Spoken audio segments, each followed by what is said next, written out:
প্রতিবারের মতো এবারও টাকার অঙ্ক বাড়িয়ে আগামী ৬ জুন উত্থাপিত হতে যাচ্ছে ২০২৪-২৫ অর্থ বছরের বাজেট। এবারের বাজেটের আকার ধরা হয়েছে প্রায় ৮ লাখ কোটি টাকা, যা দেশের ইতিহাসে সর্বোচ্চ আকারের বাজেট। কেমন হতে যাচ্ছে এবারের বাজেট? কি থাকছে বাজেটে মূল চ্যালেঞ্জ? বাজেট কতটা জন আকাঙ্ক্ষা পূরণ করতে সক্ষম হবে? এসব নিয়ে আমাদের আজকের আলোচনা। প্রিয় দর্শক, সবাইকে আমন্ত্রণ জানিয়ে শুরু করছি বাজেট ভিত্তিক আলোচনা অনুষ্ঠান আকার নাকি সক্ষমতার বাজেট। আমি ফার্নাস জে রয়েছি আপনাদের সঙ্গে। আজ আমরা বিষয়বস্তু নির্ধারণ করেছি বাজেটে রাজস্ব লক্ষ্য পূরণের চ্যালেঞ্জ। আর এই আলোচনায় স্টুডিওতে আছেন দুজন সম্মানিত অতিথি। চলুন এই পর্যায়ে পরিচিত হই। স্টুডিওতে আছেন ডক্টর মোহাম্মদ আব্দুল মজিদ, সাবেক চেয়ারম্যান জাতীয় রাজস্ব বোর্ড। সেই সঙ্গে আরও আছেন এম.এস. সিদ্দিকী, সহসভাপতি international business forum of Bangladesh. দুজনকেই আমন্ত্রণ জানাচ্ছি আজকের আলোচনায়। ডক্টর মোহাম্মদ আব্দুল মজিদ, আপনাকে দিয়ে আলোচনাটা শুরু করতে চাই। যেমনটি বলছিলাম যে বাংলাদেশের ইতিহাসের সর্বোচ্চ আকারের বাজেট হতে যাচ্ছে, যেখানে ২০২৪-২৫ অর্থ বছরে বাজেটে রাজস্ব আয়ের লক্ষ্যমাত্রা ধরা হয়েছে প্রায় ৫.৫ লাখ কোটি টাকা, এবং এর মধ্যে এনবিআর এর মাধ্যমে কর আদায়ের লক্ষ্য হবে ৪,৭৬,৫০০ কোটি টাকা। এনবিআর এর সামনে কি কি চ্যালেঞ্জ থাকছে? ধন্যবাদ। আপনি বলেছেন ইতিহাসের সর্বোচ্চ বাজেট। প্রত্যেকবারই ইতিহাসের সর্বোচ্চ বাজেট হবে, কারণ যেহেতু প্রতি বছরই বাড়ছে, তা সুতরাং সর্বোচ্চ হবে, ইতিহাস তো থাকবেই। এটা না, পয়েন্ট হচ্ছে ওই যে আপনার টাইটেলে যেটা আছে আকার না সক্ষমতা। হ্যাঁ, আমি আকার বাড়ালাম, কিন্তু আমি ওটা বাস্তবায়ন করতে পারবো কি না, দুই দিক থেকেই। আমার আয় হবে কি না, হলে না আমি ব্যয় করব, বা অথবা আমি যদি ব্যয়কেই লক্ষ্য রাখি যে আমি ব্যয় করেই যাব, আমার ওই আয়ের কোনো খবর নাই, তাহলে তো এটা বাস্তবায়ন হলো না, মানে বিষয়টা ঠিক হলো না। তো সেই জন্যেই ওইটার থেকেই আপনার পরের প্রশ্নেই আসি, ওই জন্যে যে এনবিআরের এই যে লক্ষ্যমাত্রাটা দেওয়া হলো, এটার বাস্তবায়ন বা এটা আয়ের সক্ষমতা কতটা, কারণ এইটার সাথে ভেরি মাচ রিলেটেড ব্যয়ের ব্যাপারটা। কারণ এইটা যদি না মিল খায়, তাহলে ওই ঘাটতি বাড়বে, আর ঘাটতি বাড়া মানে এমন সব দায় সৃষ্টি হবে যা আমার ভবিষ্যতের বাজেটের আর থাকবে না কিছুই।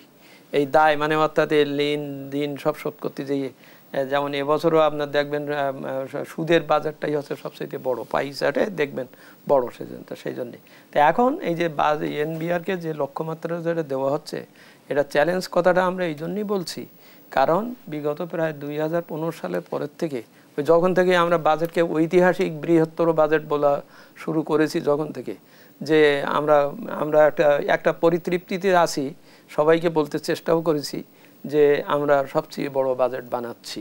হ্যাঁ, বড় বাজেট বানাতে হবে, এ ব্যাপারে কোনো সন্দেহ নেই, কিন্তু বড় বাজেট বানাবার সক্ষমতা আপনার আছে কি না, সেই পয়েন্টটা দেখার বিষয়টা এই জন্যেই। তবে ২০১৫ সালের পরের থেকে যেটা দেখা যাচ্ছে যে এনবিআরের আর ওই কত পারবে, কত সে লক্ষ্যমাত্রা নির্ধারণ করবে, ওর জন্যই তো তার একটা হোমওয়ার্ক লাগে যে আমি এবছর এত পেরেছি, ১৪ টাকা পেরেছি, আগামী বছর আমি ১৮ করব, এই জন্য আমার এই নতুন নতুন খাত আমি এ করবো। এর জন্য সে সারা বছর একটা এক্সারসাইজ করবে, করে বলবে। অতীতেও তাই বলা হয়েছে সবসময়। কিন্তু ওই ২০১৫ সালের পরের থেকে যখন বাজেটকে প্রতি বছর ১ লক্ষ কোটি টাকা করে বাড়াবার এবং এক ধরনের পরিতৃপ্তির একটা অবশ্যই একই সময় খুব বড় বড় প্রকল্পে খরচ করা হয়েছে, এটা ঠিক আছে, কিন্তু ওইভাবে ঐতিহাসিকভাবে কিন্তু এনবিআরের বাজেট বাড়ে নাই, মানে ওর সক্ষমতা বা ওর আয়টা বাড়ে নাই। যার জন্যই এই যে অসামঞ্জস্যতাটা, এই অসামঞ্জস্যতার যে প্রভাবটা, সেটাই কিন্তু আমরা অর্থনীতিতে এখন লক্ষ্য করছি। তাহলে প্রতি বছর আমরা আকার বাড়াচ্ছি কিন্তু সক্ষমতা বাড়াতে পারছি না। তা না পারাতে হচ্ছে কি, এই যে বৈসাদৃশ্য ও বৈষম্য বা যে অবস্থায় বলি, ওইটাই আমাদেরকে এখন সামনে ভোগাচ্ছে। দ্যাট ইজ দ্য চ্যালেঞ্জ হচ্ছে এই যে আমি অর্থনীতিতে এমন একটা দায় সৃষ্টি করে উন্নয়ন করছি বা বড় বাজেট করেছি, সেই দায় পরিশোধ করতে যেই আমাকে না আরও বেশি দায়ী হতে হয়। হ্যাঁ, এই ধরনের একটা ব্যাপার। তা যাক, আমরা আমাদের মেন পয়েন্টে থাকি। এনবিআরের এই লক্ষ্যমাত্রা অর্জনে যে চ্যালেঞ্জ, কেন সে পাচ্ছে না, করছে না, সেখানেই প্রশ্নটা এনবিআরকেই করার দরকার। তো করার মানে আমরা সবাই মনে করি we are part of it. তো সেটা হচ্ছে যে সে পারে না, সে হচ্ছে যে প্রথম কথা হচ্ছে তার এই লক্ষ্যমাত্রাটা নির্ধারণে তার কোনো হাত নেই। সে যদি নিজে হোমওয়ার্ক করে এটা করতো, তাহলে সে ওইটা কেন পারলো না সেইটার উত্তরও সে দিতে পারত।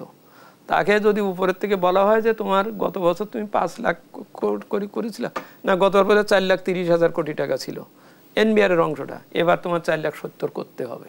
তাহলে ৪,৭০,০০০ আমার যে করতে হবে, তাহলে এর জন্য আমার কি কি কর্মসূচি, এক। দ্বিতীয় পয়েন্ট হচ্ছে যে অর্থনীতির থেকেই আমি এই অতিরিক্ত ৪০,০০০ কোটি টাকা বা 50,000 কোটি টাকা যে বেশি রেভিনিউ আর্ন করব, অর্থনীতি কি সেই অবস্থায় আছে? অর্থনীতি কি সেই অবস্থায় রাখা হয়েছে? তাই যদি হতো তাহলে আমার আহরণ করতে কোনো সমস্যা নাই।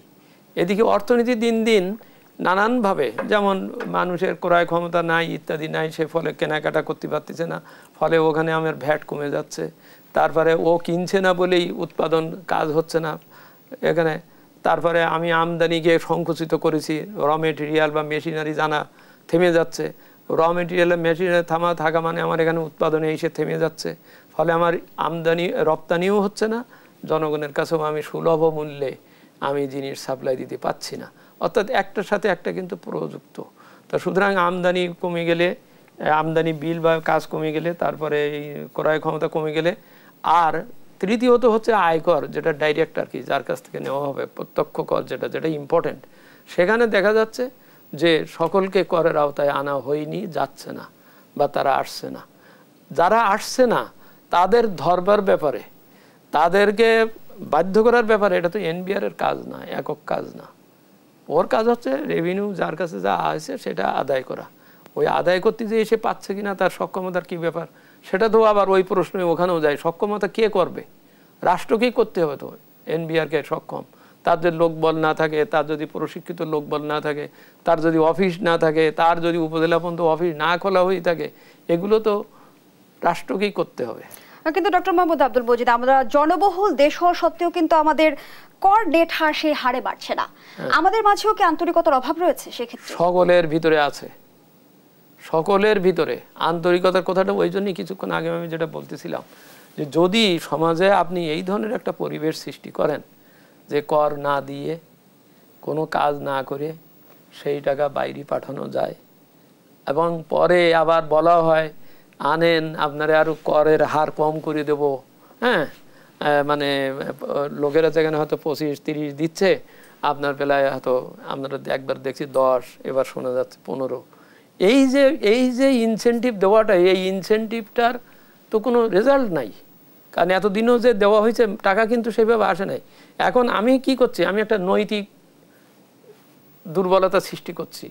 কিভাবে? আমি যে রেগুলার কর দেয় তার সাথে আমি একটা বৈষম্যমূলক আচরণ করছি, যে তুমি কষ্ট করে সব কিছু করবা, তোমার বেলায় 25%, আর এ মোটে দেয় না, ফাঁকি দেয়, চলে গেছে, তার বেলায় আমি 15% চাচ্ছি। তাহলে কি দুর্নীতিবাজদের প্রতি রাষ্ট্র নমনীয় আচরণ করছে? অবশ্যই, এটা বুঝাবে। তাই তারপর আরো বলছে যে তোমার আগে তো এটা কোনো কথাও ছিল না, এখন বলছে তুমি কিভাবে আয় করেছিলে সেটাও আমি জিজ্ঞেস করবো না, কেউ জিজ্ঞেস করবে না। তো তাহলে কি বুঝাচ্ছে? কি বুঝাচ্ছে? কি বুঝাচ্ছে?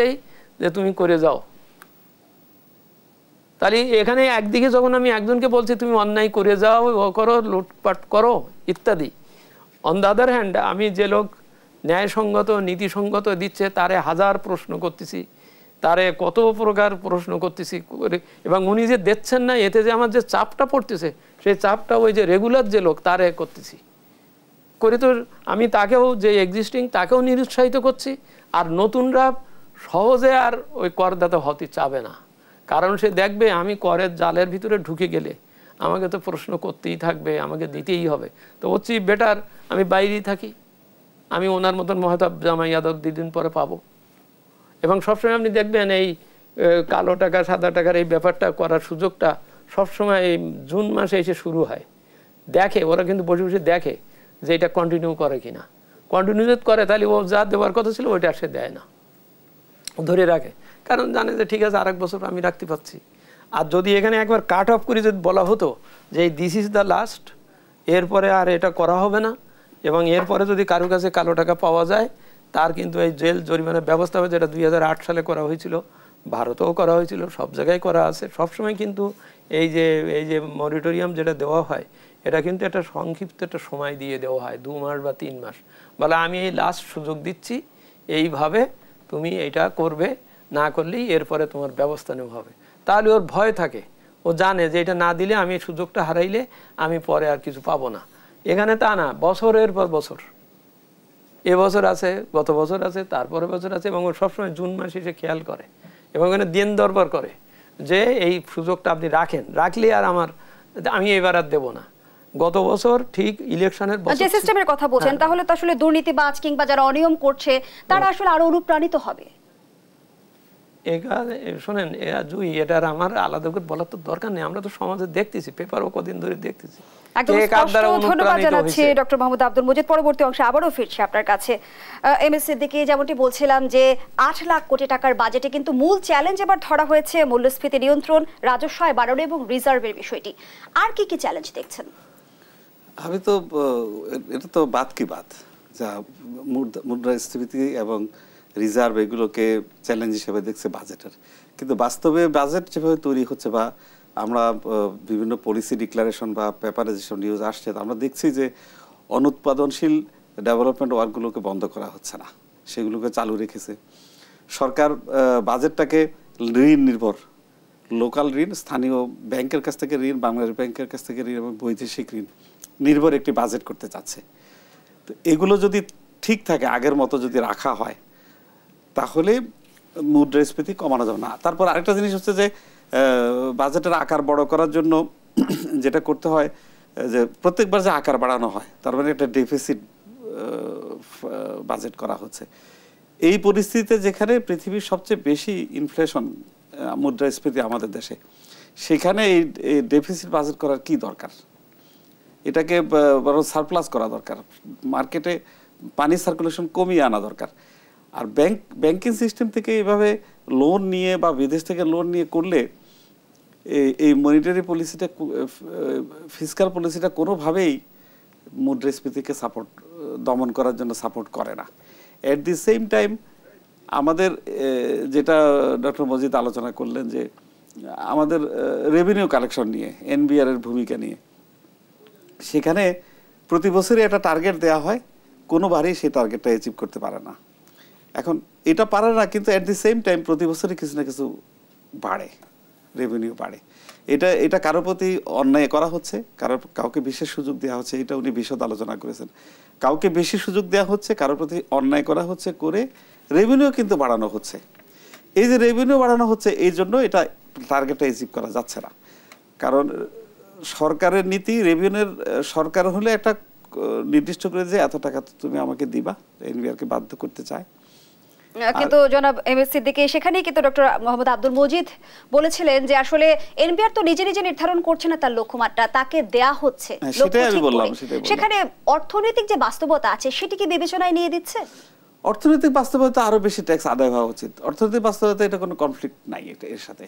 কিন্তু সেটা যেটা হচ্ছে যে ক্যাপাসিটি বিল্ডিং, এনবিআর এর ক্যাপাসিটি বিল্ডিং, এনবিআর এর রিফর্ম, যে শব্দটা আলোচনা করা হয় রিফর্ম, সেটার দিকে সরকারেরও কোনো নজর নাই, এনবিআর এরও কোনো নজর নাই। কারণ এনবিআর বর্তমান যে স্ট্রাকচার বা যে পদ্ধতিতে কাজ করে, এখানে সরকারি কর্মকর্তাদের, ট্যাক্স অফিসারদের অসীম ক্ষমতা। এখন রিফর্ম করার প্রথম ক্রাইটেরিয়া হচ্ছে ট্যাক্স অফিসারের ক্ষমতা কমাতে হবে। আচ্ছা, যেমন ওই যে জুলুমের কথা বলছি, সেখানে কিন্তু কোনো দায়িত্ব নাই। ট্যাক্স, কাউকে একটা ট্যাক্স ধরে দিয়ে ঝামেলায় ফেলে দিতে পারে যে কোনো ট্যাক্স পেয়ারকে। এখন সেই ক্ষমতাটা, কারণ কাউকে যদি অতিরিক্ত ট্যাক্স ধরা হয় বা কারো একদমই ট্যাক্স হয় না, তাকে ট্যাক্স দাবি করা হয় কারো কাছে, সেটার একটা যৌক্তিক প্রমাণ থাকতে হবে। আমি যে বলবো, একজন ট্যাক্স অফিসার বলবে যে আপনার কাছে 1 কোটি টাকা ডিউ আছে আপনার ট্যাক্স, সেটা একটা যুক্তি দেখাতে হবে, যে ডকুমেন্টের সাপোর্ট থাকতে হবে যে আপনার কাছে কি করে 1 কোটি টাকার ট্যাক্স ডিউ আছে। এটার অর্থ হচ্ছে যে এনবিআরকে কাজকর্ম করতে হবে। আমার বিশ্বাস করিবার যথেষ্ট কারণ আছে, যে কি কেন বিশ্বাসটা কারণ আছে সেটা আমার ইন্টারপ্রিটেশন করার প্রয়োজন নেই। এই আরামের জায়গা থেকে এনবিআরকে বের করে নিয়ে আসে। কিন্তু জনাব এমএসসি থেকে সেখানেও প্রশ্ন আসে যে ট্যাক্স ফাঁকি দেওয়ার মানসিকতাই আমাদের কেন তৈরি হবে? রাষ্ট্রের প্রতি আমরা কতটা দায়িত্বশীল আচরণ করছি? দুনিয়াতে সব লোকই তার দায়িত্ব অবহেলা করতে চায়। পৃথিবীর এমন কোনো ফেরেস্তা নাই পৃথিবীতে যে একেবারে গায়ে পড়ে যে ট্যাক্স দিয়ে আসবে। এটা একটা অবাস্তব চিন্তা আমাদের দেশে। ট্যাক্স ফাঁকি শব্দটার ব্যাপারে আমার আপত্তি। আমি বলবো আমরা ট্যাক্স নেই না, কারণ আপনাকে প্রমাণ দিয়ে বলছি, আমাদের দেশের ধনীরা যাদের কাছে বেশি টাকা আছে তাদেরকে তো ধরতে হবে ট্যাক্সের। ধরো অনেকগুলি পদ্ধতি আছে। একটা হচ্ছে যে খরচ, একটা পদ্ধতি হচ্ছে যে ইনকাম, আপনার কত ইনকাম হলো ট্যাক্স দিন। অন্যভাবে এটা অ্যাসেসমেন্ট করা হয় যে আপনি কত টাকা খরচ করেছেন, আপনি এই বছর 2 কোটি টাকা খরচ করেছেন, তাহলে অ্যাটলিস্ট 2 কোটি টাকা আপনি ইনকাম করেছেন, তাহলে আপনি খরচ করলেন কোত্থেকে? এই এক্সপেন্ডিচার পদ্ধতিতে যদি আমরা ট্যাক্সটা নির্ধারণ করতে যাই তাহলে সহজ, মানে ধরা সম্ভব। আরেকটা হচ্ছে যে আমরা যে খরচ করি এটা আমরা ডকুমেন্টেড না, আমরা ক্যাশ টাকা ট্রানজ্যাকশন করি। এখন ক্যাশ টাকা ট্রানজ্যাকশনটাকে বন্ধ করার হচ্ছে আসল কাজ। যেমন গতবারের বাজেটে, তার আগের বাজেটে একটা চেষ্টা হয়েছে যে বিজনেস প্রতিষ্ঠান 50,000 টাকার বেশি খরচ করতে পারবে না ক্যাশ। হ্যাঁ, ক্যাশ করলে 50,000 টাকার নিচে থাকবে। এখন এখানে হচ্ছে আমাদের মানসিকতা, আমাদের মাথায় আছে ব্যবসায়ীদেরকে ধরতে হবে, ট্যাক্স ফাঁকি যে তাকে ধরতে হবে না, ব্যবসায়ীদেরকে ধরতে হবে। এই মানসিকতাটাই হলো ভুল, মারাত্মক ভুল। এই যে জনাব আইজিবি, প্রাক্তন আইজিবি 700-800 একর জমির মালিক, কত হাজার কোটি টাকা বেনজির আহমেদ সাহেব, তো ওনার ট্যাক্স ফাইলে ওনার অ্যাসেটের যে ডিক্লারেশনটা ওটা কোথায়, কি ডিক্লারেশন উনি দিয়েছেন, এনবিআর কেন জানে না? আচ্ছা, আরেকটা হচ্ছে যে এই যে হাজার হাজার কোটি টাকা উনি ট্রানজাকশন করলেন, উনি চেকের মাধ্যমে পেমেন্ট করেছেন, এটা কি তদন্ত হচ্ছে? তাহলে ক্যাশ ট্রানজাকশন করেছে, এই সুযোগটা আমরা রেখেছি কেন? তার মানে আমরা দুর্নীতিটাকে প্রমোট করার জন্য ক্যাশ ট্রানজাকশনটাকে এনকারেজ করি পলিসিগতভাবে, লিমিটেড ব্যবসায়ীদেরকে আটকানোর জন্য চেষ্টা হচ্ছে। কিন্তু দুর্নীতিটা কি ব্যবসায়ীরা বেশি করে না নন ব্যবসায়ীরা বেশি করে, এই ডিবেটে আমি যাব না। কিন্তু জ্বলন্ত উদাহরণ গত সপ্তাহের, গত 15 দিনের উদাহরণটা দিলাম। আমাদের যদি এটা থাকতো যে যিনি জায়গা কিনবেন ওনার ট্যাক্সের রিটার্নটা জমির যিনি রেজিস্ট্রেশন করবেন সে অথরিটিকে দেখাতে হবে। আপনার কি হোয়াইট টাকা আছে? আপনি 1 কোটি টাকা দিয়ে একটা জায়গা কিনবেন, একটা ফ্ল্যাট কিনবেন, আপনার কি 1 কোটি টাকা আছে? আছে, কোথায় আছে? ব্যাংকে আছে? কোন ব্যাংকে আছে? আপনার ইনকাম ট্যাক্সের ডকুমেন্টে আছে? ডকুমেন্টটা কই দেখি। এটা বললে কি এই দুর্নীতিটা করা সম্ভব হতো? তা আমরা এটা করার জন্য বিশাল কোনো কর্মকাণ্ডের প্রয়োজন নাই, মিলিটারি পুলিশ যুদ্ধ করতে হবে না। সরকারের একটা আইনে, এনবিআর এর একটা আইনের ছোট্ট একটা 1 লাইনের একটা অর্ডার করলেই এই দুর্নীতিটা কমানো সম্ভব। এই কষ্টগুলো, এই সাধারণ কাজগুলো আমরা করি না বলেই ট্যাক্স ফাঁকি হয়। ট্যাক্স ফাঁকি হলে আমরা বলি ওরা তো ট্যাক্স দেয় না, ওরা কারা? কেন আমরা এই কাজগুলো পরিবর্তন করি না? আরেকটা বলি, আমরা ক্রেডিট কার্ড দিয়ে প্রত্যেকটা মানুষের পকেটে 3-4টা করে ক্রেডিট কার্ড পাবেন, দেদার আমরা খরচ করছি ক্রেডিট কার্ডে। কিন্তু এনবিআর এই ক্রেডিট কার্ডটাকে অ্যাকাউন্টসের রেকর্ডে নেয় না, তার ডকুমেন্টে নেয় না। এটা যদি হতো যে তুমি কত টাকা সারা বছর খরচ করেছো ক্রেডিট কার্ডে, এটা স্টেটমেন্টটা জমা দাও, এটা চায় না। আরেকটা হচ্ছে যে মানুষের জীবনে লাক্সারি যখন আসে তখন বিদেশ সফরে যায়, হ্যাঁ, সেটার জন্য পাসপোর্ট লাগে। ইমিগ্রেশন কিন্তু এখন অনলাইন, হ্যাঁ, কোনো কষ্ট করে একদম ঘাম বেরোবে না, রাজস্ব বোর্ডের অফিসারদের একদম ঘাম বেরোবে না। শুধু পুলিশের ইমিগ্রেশন ডিপার্টমেন্ট থেকে রেকর্ডটা আনবে, আমি কবার গেছি 1 বছরে, গত 5 বছর কোথায় গিয়েছি, এইটা ইমিগ্রেশন ডিপার্টমেন্ট জানে। কিন্তু এনবিআর কি জানার চেষ্টা করেছে? করেনি। করলেই জানতে পারতো। একটা মানুষ যদি বিদেশে যায় 1 লক্ষ থেকে 2 লক্ষ 2.5 লক্ষ টাকা একটা টিকিটের দাম, সেখানে গেলে মিনিমাম 2-3 লক্ষ টাকা খরচ আছে, হোটেল খরচ আছে, না খেয়ে তো আর থাকবে না, হোটেল ভাড়া দিবে, খাবে, কেনাকাটা পরে। সেই টাকাটা যদি আপনি যোগ করেন 5 লাখ টাকা এভারেজ বা 3 লাখ টাকা এভারেজ একটা বিজনেস যোগ করেন, সেটা তো খরচ। তো এগুলোকে আমরা ইনকর্পোরেট, আমাদের পলিসিতে ইনকর্পোরেট করি না। এই জন্যই আমরা ট্যাক্স ফাঁকির কথা বলি, স্টেরিওটাইপ কতগুলো কথা বলি, ট্যাক্স ফাঁকি দেয়। আপনি বলছিলেন যে দুর্নীতিবাজদের আমরা আরো প্রমোট করছি এবং যারা নিয়মিতভাবে কর দিচ্ছে তারা কিন্তু নিয়মের বেড়াজালে পড়ছে। তাহলে আমরা ভারসাম্য ট্যাক্সের উপর ট্যাক্স হচ্ছে, ওই যে এই জন্য হচ্ছে, ওইটা মজিদ ভাইও বললেন যে যিনি ট্যাক্স দেন তাকে আমরা আরো বেশি ধরি, তার কাছ থেকে আরো বেশি ট্যাক্স আদায় করি। এটা হচ্ছে যে সামনে যাকে পেলাম তাকেই আমরা ধরলাম ট্যাক্স দেওয়ার জন্য, পাশে আরেকজন যে আছে দিচ্ছে না, আমরা তার কাছে যাচ্ছি না, গেলে আমার কাজটা একটু বেড়ে যায়। অথবা কোনো কারণে আমরা তাকে ছাড় দিতে চাই কাউকে। এই কেন ছাড় দিতে চাই, এই প্রশ্নের উত্তরগুলো আমরা পলিসি মেকারদের থেকে জানতে চেষ্টা করা উচিত, যে কেন আমরা ছাড় দেবো, এত সহজ কাজগুলো আমরা কেন করব না। ধন্যবাদ জানাচ্ছি জনাব M S Siddiqui. Doctor Mohammad Abdul Majid, একটু ছোট্ট পরিসরে শুনতে চাই, কেন আমরা কিছু লোককে ছাড় দিতে চাই? এটা ইতিহাসের অনেক দূরে চলে যেতে হবে। আমাদের এই সমাজ, আমাদের এই ইতিহাস, এটা দ্বিধা বিভক্ত সমাজ, দ্বিধা বিভক্তি। ভারতবর্ষ স্বাধীনও হয়েছে কিন্তু ওই দ্বিধা বিভক্তি, হিন্দু মুসলমান বা ইত্যাদি গ্রুপ ভাগ করে। পাকিস্তানের 24 বছরের সংসার ভেস্তে গেছে ওই কারণেই, দ্বিধা বিভক্তি। এরা মানে অর্থাৎ বৈষম্য আর কি, বৈষম্য সৃষ্টির কারণেই গেছে। আমার এই 53 বছর বয়সে, বাংলাদেশের 53 বছর বয়সে আমার যিনি উপসর্গ যদি আপনি দেখেন, সহগ যদি দেখেন, এই 53 বছরে আমাদের সমাজে প্রচণ্ডভাবে একটা বৈষম্য সৃষ্টি হয়েছে। এবং এই বৈষম্য সৃষ্টি হয়ে হচ্ছে কি, যারা বৈষম্যের উপরে যারা আছে তারা আরও শক্তিশালী হচ্ছে হয়ে সে এখন এমন এমন পথ পন্থা বাতলাচ্ছে যে যাতে এরা আরও নিচে নেমে যায়। যেমন আমি করের একটা দিলাম, ওই কি বলে, সুযোগ দিলাম যে তোমার এটা করটা মাফ করে দিলাম বা করে দিলাম, রেয়াত দিলাম, ওইটা নিয়ে নিচ্ছে ওই ব্যবসায়ী, যে উপরের ওই ব্যবসায়ী, কিন্তু ওই অনুযায়ী দাম কমাচ্ছে না। অর্থাৎ আমি যাই দিচ্ছি, যা বেনিফিট দিচ্ছি, সেই বেনিফিটটাই সে আমার মানুষের কাছ থেকে, যেমন এই যে উদাহরণটাই আমরা সাম্প্রতিককালে যেটা বলতেছি, একজন আমার আইনেই রয়েছে কোথায় 25 বিঘের বেশি জমি থাকার কথা না বা কি করে রয়েছে, সেখানে একজন 1000 বা 2000 বিঘা জমি কিনলো, কেউ দেখলো না বা বলবে না কিছু। অর্থাৎ বৈষম্য তৈরির জন্যই প্রণোদনা দিয়ে যাচ্ছি, বৈষম্য হোক। আমার বৈষম্যের সবচেয়ে বড় ভয়টা হচ্ছে এই বৈষম্য করে যদি ওখানে বৈষম্যই বসে থাকতো তো একটা কথা ছিল, বৈষম্যই আরো বৈষম্য সৃষ্টি করতেছে, বৈষম্যই আরো বৈষম্য সৃষ্টি করতেছে, কারণ সে ওখানে থাকতে চাচ্ছে, বৈষম্য করে ওখানে পাওয়ারফুল হতে চাচ্ছে এবং পাওয়ারফুল হয়ে থেকে এদের সবার উপরে করবে। ডক্টর মোহাম্মদ আব্দুল মজিদ, যেমনটি আসলে এমএসসি দিকেও বলছিল যে ট্যাক্স আদায়ের সিস্টেম যেটি রয়েছে, বিদ্যমান সিস্টেম, সেখানে অনেক সংকট রয়েছে, সেটি আসলে সময় উপযোগী করতে কি করণীয়, আমি এই প্রশ্নটি আপনার কাছে রেখে যাচ্ছি। একটা বিরতির সময় হয়েছে, বিরতি নিয়ে এসে শুনবো। প্রিয় দর্শক, আলোচনার এ পর্যায়ে একটা বিরতি নিচ্ছে, আমাদের সাথেই থাকুন।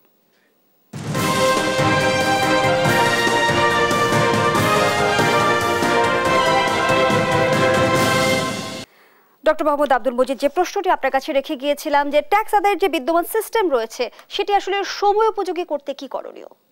না, এটা সময়োপযোগী করার জন্য প্রচেষ্টা চলছে। কারণ আমাদের 1922 সালের আয়কর আইন 47 সাল, তারপর 1984 সালে এসে আমরা ওইটাকে অধ্যাদেশ করেছি। গত বছর আমরা 2023 সালে ওইটাকে করেছি। হ্যাঁ, সংস্কার করার চেষ্টা চলছে, কিন্তু ওখানে ইন্নামাল আমালু বিন্নিয়াত, সমস্যাটা ওখানেই।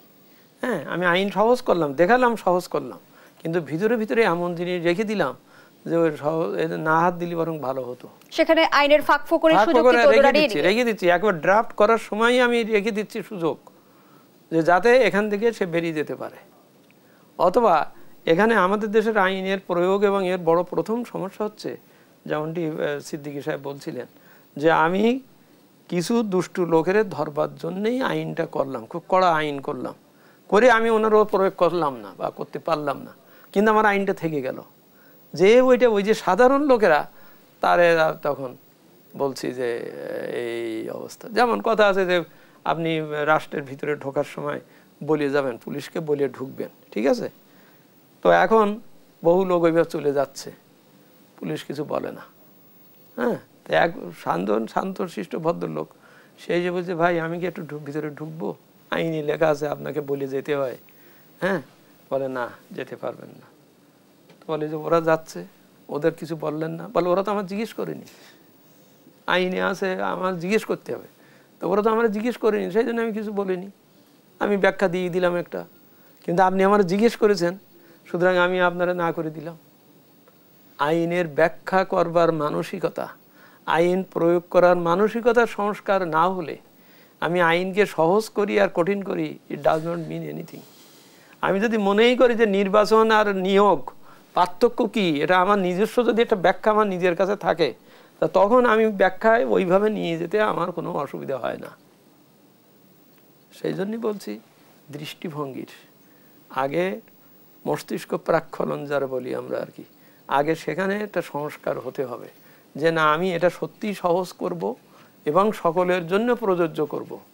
আমি এখানে এমন কিছু প্যারা বিষয় রেখে দিলাম বা থাকলাম যে সেইটা দিয়েই আমি তাকেই ধরবো, আর যারে ধরবো তাকে ধরতে পারবো, যারে না ধরতে পারবো তার ধরতে পারবো না।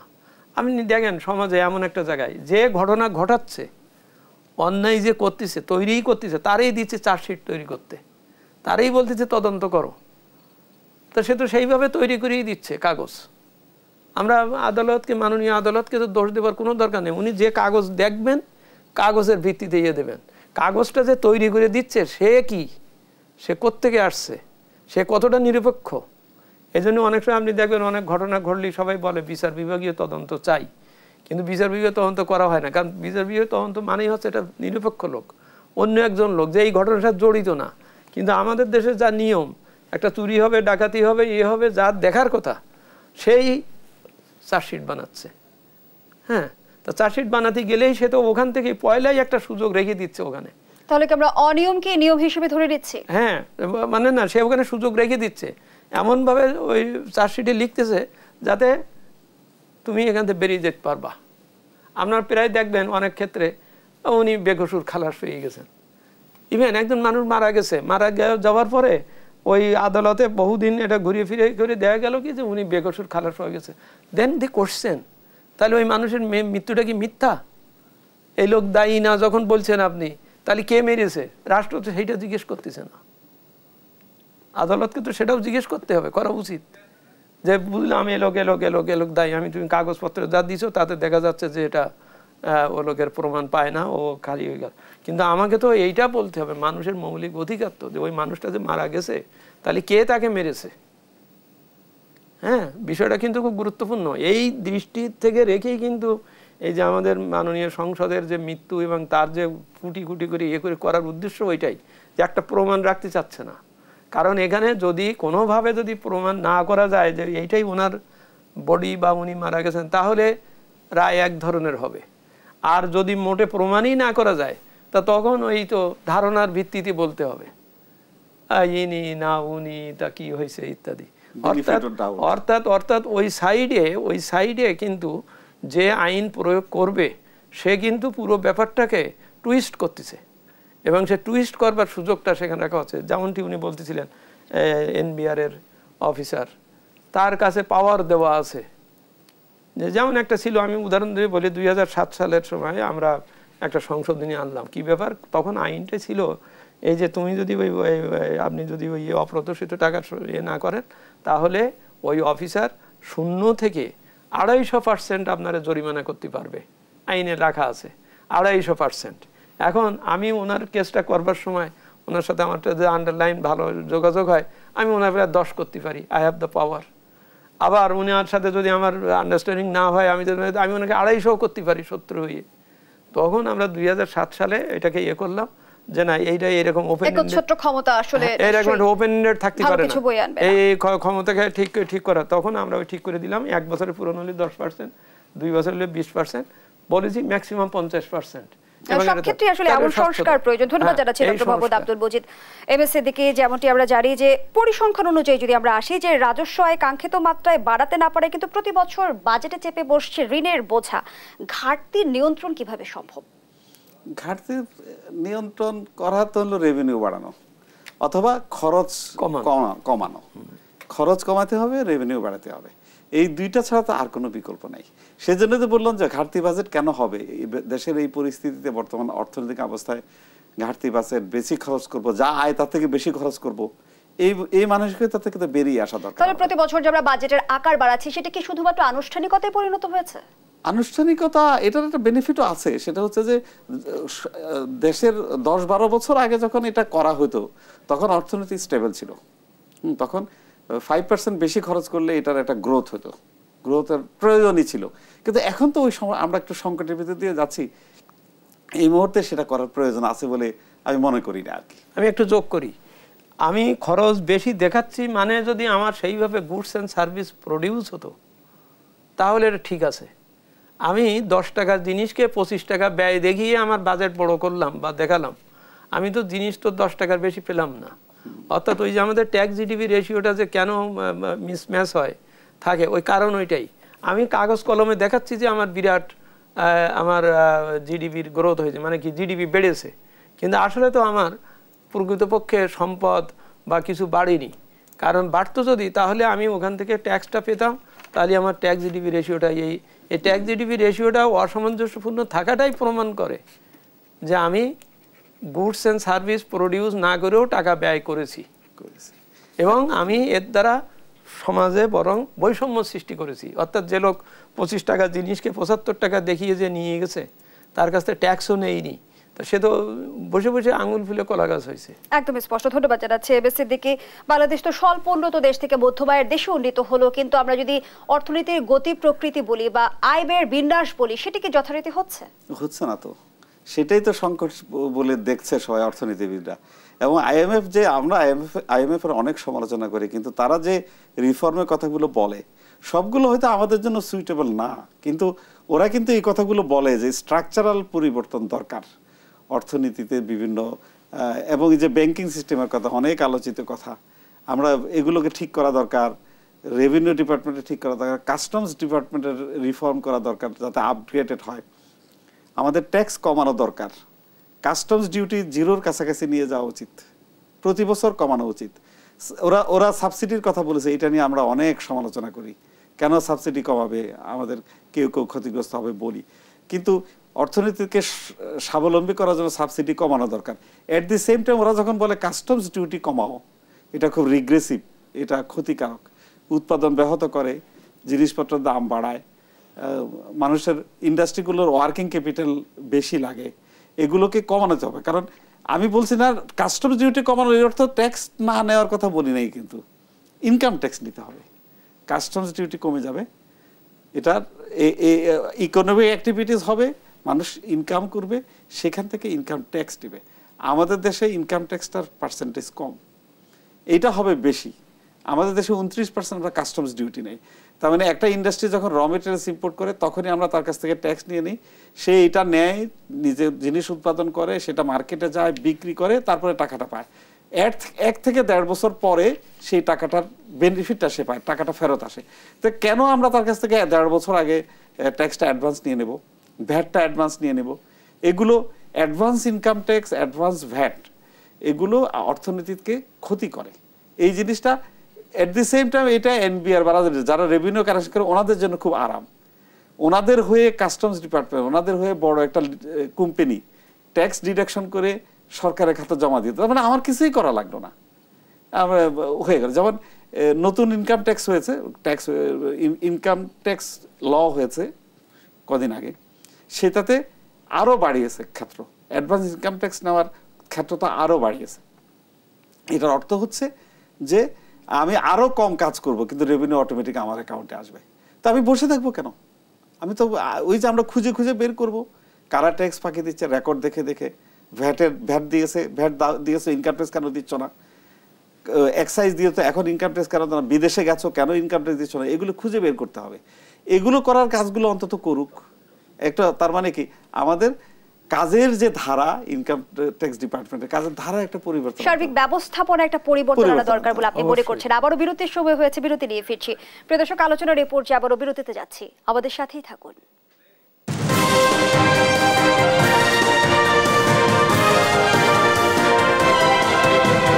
ডক্টর মোহাম্মদ আব্দুল মজিদ, আমরা যদি একটু বাজেট বাস্তবায়নের চিত্র তুলে ধরি, 2019 থেকে চলতি অর্থ বছর পর্যন্ত কখনই আমরা দেখিনি যে বাজেট 100% বাস্তবায়ন সম্ভব হয়েছে। পরিসংখ্যানটা যদি আমরা তুলে ধরি 80 থেকে 85% সর্বোচ্চ, আমরা কেন পারছি না 100% বাস্তবায়ন করতে? ওই যে প্রথম প্রশ্ন হচ্ছে যে সম্পদের সমাহার নাই, আমি কাজ শুরু করলাম, ওদিকে টাকা নাই, বাজেট আসে নাই, একটা। দুই হচ্ছে অর্থ বছরের আমাদের ব্যাপ্তিটাও খুব ডিফেক্টিভ, অর্থাৎ আমাদের অর্থ বছর শুরু হচ্ছে 16ই আষাঢ়, 1 জুলাই মানে 16ই আষাঢ়, আর অর্থ বছরটা শেষ হচ্ছে 15ই আষাঢ়, অর্থাৎ 30শে জুন।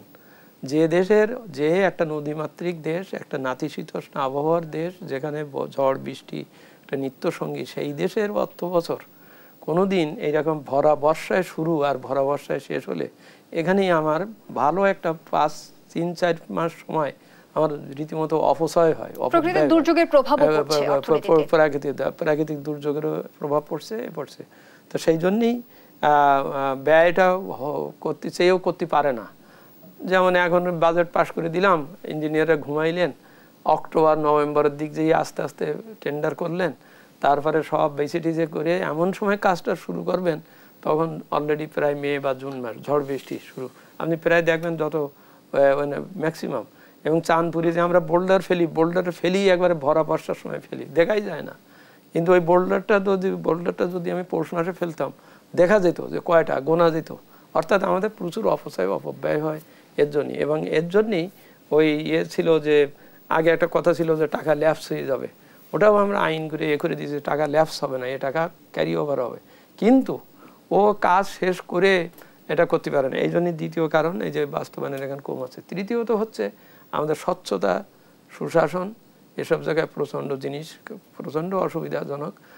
আবার বলছি, 25 টাকার জিনিসকে 75 টাকা দেখিয়ে ব্যয় করার যে প্রবণতা, সেটাকে না থামানো গেলে এখানে শুধু ওই হিসাব দিয়ে সংখ্যা দেয়। এবং আরও একটা যেটা করা হয় সাধারণত ওই মার্চ বা এপ্রিল মাসে এসে প্রকৃতপক্ষে কতটা করা হয়েছে ওইটার সাথে মিল রেখে ওইটাকে রিভাইজ করা হয়। রিভাইজ করে তারপর বলা হয় আমি 90% পেরেছি। অর্থাৎ আপনি আগেই আপফ্রন্ট কমাই দিয়ে, বাজেটের সাইজ কমাই দিয়ে, যা কাছেও আসছে সেইটা দিয়ে আপনি বলছেন। আপনি যদি অরিজিনাল বাজেটের সাথে যে তুলনা করেন না, অরিজিনাল বাজেট যা ছিল তার থেকে কত পার্সেন্ট ইমপ্লিমেন্ট হয়েছে আপনি দেখবেন এই ফিগার 70 থেকে 75। কিন্তু ডক্টর মোহাম্মদ আব্দুল মুজিদ, যেমনটি শোনা যাচ্ছে যে আগামী বাজেটে অনেক পণ্যে কর হার বাড়বে, সেখানে বলাই যায় জীবনযাত্রার ব্যয়ও বাড়ছে। সেই পরিস্থিতিতে আসলে মূল্যস্ফীতি নিয়ন্ত্রণ কিভাবে সম্ভব? এটা অত্যন্ত অসম্ভব হবে।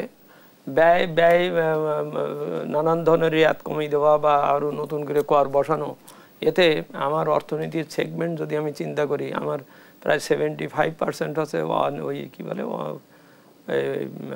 Economy, informal economy. হ্যাঁ, এবং ম্যাক্সিমাম মানুষ হচ্ছে এতে। এখন তাদের কাছে এই নৈমিত্তিক এই যে করের হারগুলো বাড়ানো মানে তাদের জন্য জীবনযাত্রা কঠিন হবে, হবে, এটাও ঠিক। আবার অ্যাট দ্য সেম টাইম আমার তো রেভিনিউ লাগবে। এখন সেই রেভিনিউ এক লোকের কাছ থেকে আমি 1000 টাকা নিতে পারতাম, সেইটা না নিয়ে আমি মানে কি বলে 3000 লোকের কাছ থেকে 3 টাকা নিয়ে আমি ওই 1000 টাকা পূরণ করার চেষ্টা করছি। This is not fair. আমি ওই 1000 টাকা ওই লোকের কাছ থেকে নিচ্ছি না কেন বা নিতে পারছি না কেন? ওইটা নিলেই তো আমি তখন এখানে আমার এর উপরে এত করতে হয় না। অর্থাৎ একজনের অপারগতাটাকে সকলের কাছে পাঠিয়ে দিয়ে আবার বলবেন যে জনাব এমএস সিদ্দিকী, একদিকে আমরা বলছি যে বাজেটের আকার বাড়ছে, কিন্তু সেই হারে কি জিডিপি বাড়াতে পারছি আমরা?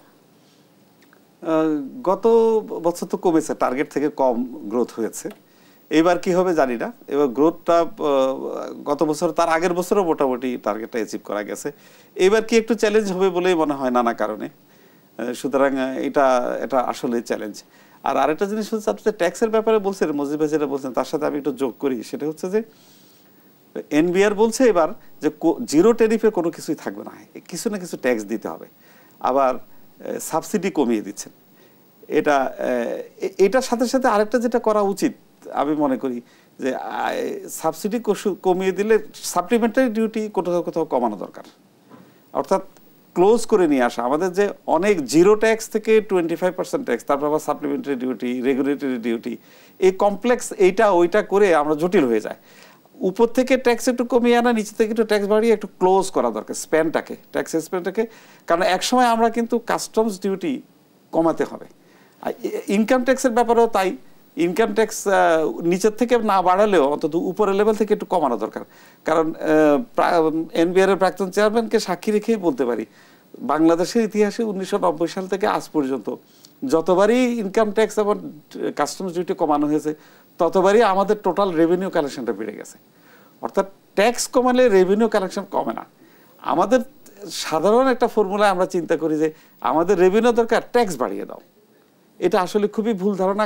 আমাদের এনবিআর এর অভিজ্ঞতায় বলে যে আমরা যদি ট্যাক্স কমিয়ে দেই, টোটাল ট্যাক্স বেড়ে যায়। আমাদের কি টোটাল ট্যাক্স বাড়ানো দরকার, না কাস্টমস ডিউটি বেশি পাওয়া দরকার, না ভ্যাট বেশি পাওয়া দরকার?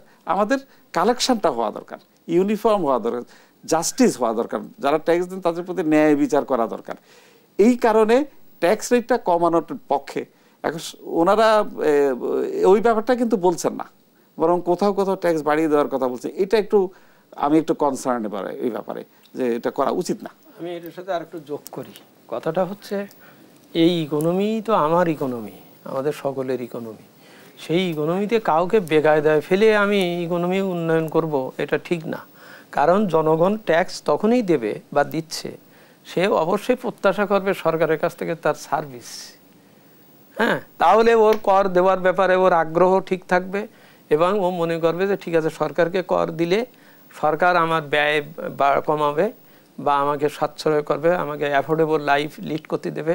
সারা বিশ্বে তাই কিন্তু আমরা কিন্তু দেখি যে সাধারণ মানুষ কিন্তু বাজেটের জটিল সমীকরণ অতটা বোঝে না, তারা চায় আসলে কতটা তাদের আশা আকাঙ্ক্ষা পূরণ করতে সক্ষম হবে বাজেট। তো সেই জন্যই এখানে যেটা দেখতে হবে যে ওর কাছ থেকে ট্যাক্স আমি বেশি নিচ্ছি ঠিকই, কিন্তু একই সাথে তাহলে ওর স্বাস্থ্য সেবাটা ভালো করে দেই, ওরা তাহলে বিদেশে যেতে হয় না। অসংখ্য ধন্যবাদ জানাচ্ছি ডক্টর মোহাম্মদ আব্দুল মজিদ, ধন্যবাদ জানাচ্ছি জনাব এম.এস. সিদ্দিকী।